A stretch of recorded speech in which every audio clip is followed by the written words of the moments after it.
So here I have the Land Cruiser 300 Series GR model. This car comes with a whole bunch of electronic features like E-KDSS and electronic shocks, which means it's incredibly difficult to lift these vehicles normally because you either get issues such as driver side lean, or you can't change out the shocks because they're electronically controlled by the Toyota computer system.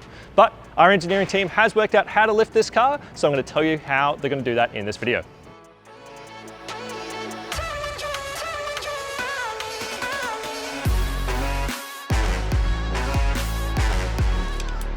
So the GR Series 300 Series comes with E-KDSS, and that is an electronic KDSS system.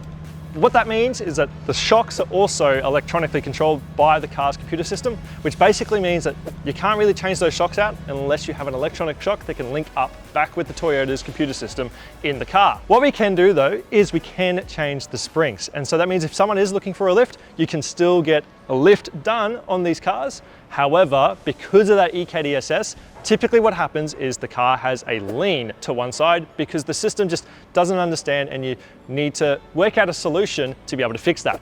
Now, engineering has told me they've worked out a solution and they're going to get it fixed. So we'll be excited to announce what comes out for these models once they've got all of those products made and developed.